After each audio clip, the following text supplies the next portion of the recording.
Yahoo mga mamsi! So, para po sa ating pananghalian ngayong araw, nagluto nga po pala ako ngayon ng corn silog. Dahil namiss ko po talagang kumain ng corned beef na galing Pinas. Pagkatapos ay may kapartner na sinangag, syempre may itlog yan at saka mayroong piniritong tuyo. At dahil nga wala naman tayong bahaw o tira-tirang kanin, kaya naman magsasaing muna tayo syempre. Paano tayo makakapagsangag kung wala tayong kanin?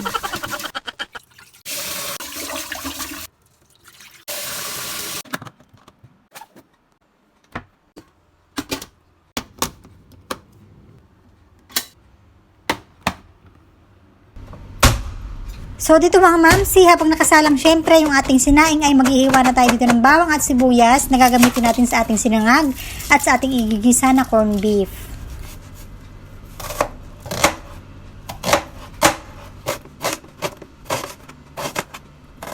At dito nga po ay binaltang ko na rin itong mga patatas. So isasahog natin ito doon sa ating corned beef kasi masarap po talaga ang corned beef kapag mayroong patatas. Alam niyo po, minsan di ba mga mamsi, napakahirap pag-isip ng lulutuing ulam at buti na lang talaga is nakakabili tayo ng mga ganitong dilata.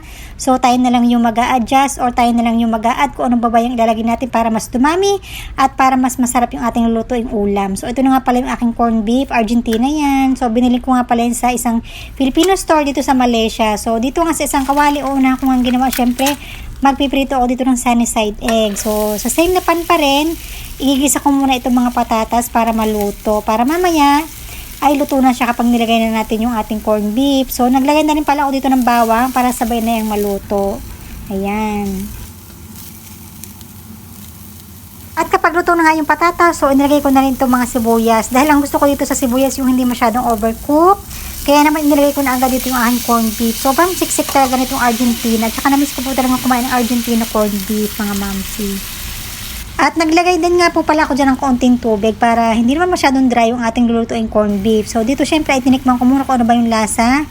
And then dito ay naglagay ako dito ng oyster sauce. So alam niyo po ba, minsan hindi na ako gumagamit ng asin or kahit ano pa man pampalasa dyan. Basta may oyster sauce, lalong lalo na po kapag yung lulutuin ko ay ginisang gulay. So oyster sauce lang po yung aking ginagamit. So dito pa rin sa pinaglutuan ng corned beef, so inilagay ko na nga rin dito yung aking bagong saing na kanin. At titimplahan ko nga lang po ito ng konting toyo at saka ng konting magic sarap. Konting-konti lang. So pagkaluto nga ng sinangag, syempre, ay magpiprito na rin ako dito ng toyo kasi napakasarap po talagang kumain ng toyo, lalong-lalo na sa umaga.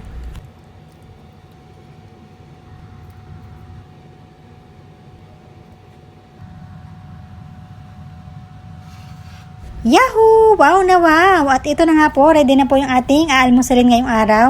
At hindi lang po ito pang almusal lang, pwede din po itong pang tanghalian. Tamang-tamang po ito mga mamsi. Kung nag-iisip po kayo ng lulutuin ngayong araw, ngayong tanghalian, so ito na lang po yung itry yung lutuin para maiba naman. Napakadali lang naman itong gawin at saka napakasarap po talaga nito. Po talaga kasi pagkain Pilipino po talaga ito kasi Filipino food is the best po talaga. Napakasarap po nito lalong-lalo na kapag inom ka ng mainit na kape. Kain na po tayo!